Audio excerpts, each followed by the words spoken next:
Hi, what's up? Welcome back to my channel. My name is Victor Chimwala, and on this channel I love to teach photography and video tips to beginner photographers, graphic designers, game designers, and any sort of creative out there. The whole aspect is to try to create a more feasible, a more assimilative,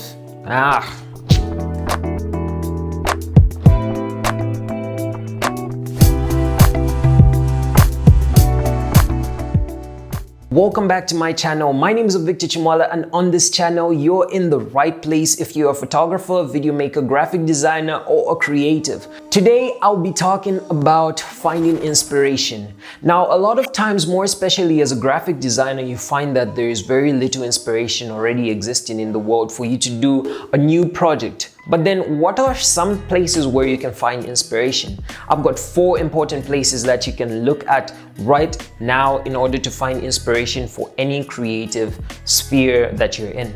The first place that you get a wellspring of knowledge and inspiration is life, people, and places. People around you are always going to give you inspiration, more especially based on their life stories or even just their experiences. I mean, a great number of the latest hits that we can see in music, for example, come from life struggles such as love, from death, from all these things that have abstract meaning, but it's not really about the abstractness of this giant subject that is there, but more or less trying to tell that abstract story from the perspective of this one person. A place that you have gone to would inspire certain feelings. Have you ever tried for a second to think of how a place makes you feel?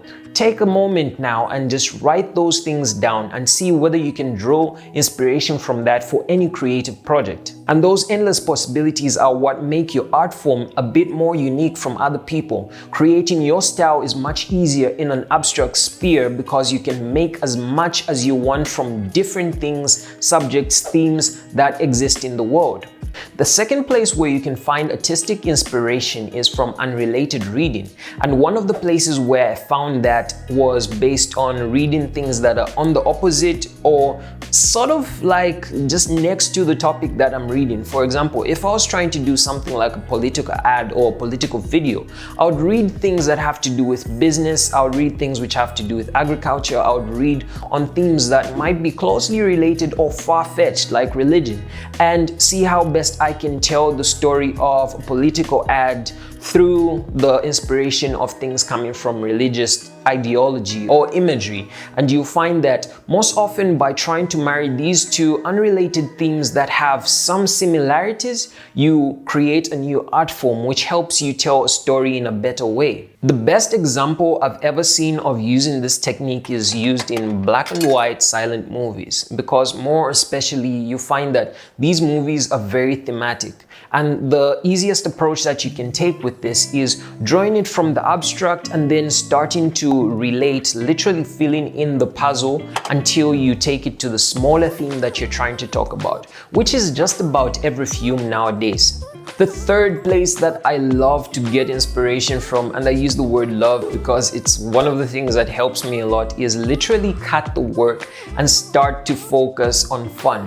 When you focus on fun for a good second, I learned this actually when I was doing my arithmetic learning. We were taught when you want to do something that's creative, stop doing work and literally go out there and relax. When your mind is allowed to be free and run wild, you come up with the most brilliant creative ideas. Take it this way. Every single time you're bogged down by so much work, just try to sit down, relax, grab a cup of coffee, go see a friend, make those calls that you need to, go on Facebook, check out any social media site, and try to see whether that is going to give you a new, fresh feeling that can help enhance your creativity for that particular moment, which is going to give you inspiration for your work, knowing that you are able to mix fun and work.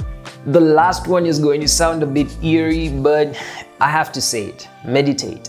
Now, meditation doesn't mean Zen meditation or listening to some weird fancy sounds, but no, not quite that. It's really getting into the fullness of what you're trying to talk about or what sort of theme you're trying to portray. When you're trying to look for inspiration, maybe you need to give it your full thought, cringing on that subject matter, getting into that loophole or that rabbit hole of ideas that are coming at you. Grab a piece of paper, write the general theme that you want to talk about or discuss on or research on, and start to think of the first words that come to you and literally point arrows towards that. What you have done there is created sub-themes, and continue doing the process for every new bubble that you have until you have something that looks like a matrix. That right there is your idea matrix, and by trying to join new ideas, you'll be able to find inspiration. So you can do that on the general theme that you have, which might be the general subject matter like music. And then you might cringe it down to something that's a little bit more relatable like jazz, or the feeling of happiness and excitement and urban life and youth. So do that for all your ideas or for some of the ideas that you're failing to find inspiration on, and you'll find that one or two mixes from that giant matrix is going to be something that will help you create a new idea. A lot of times I found that the thing that helps me a lot is thinking outside the box, or alternatively concentrating on the box itself that I am placed in. And I think that's a great approach that you might use that might help you on creative projects. So if you find that useful, please leave a like, leave a comment, share, subscribe, hit the notification bell, and see you in the next one. Thank you so much for listening.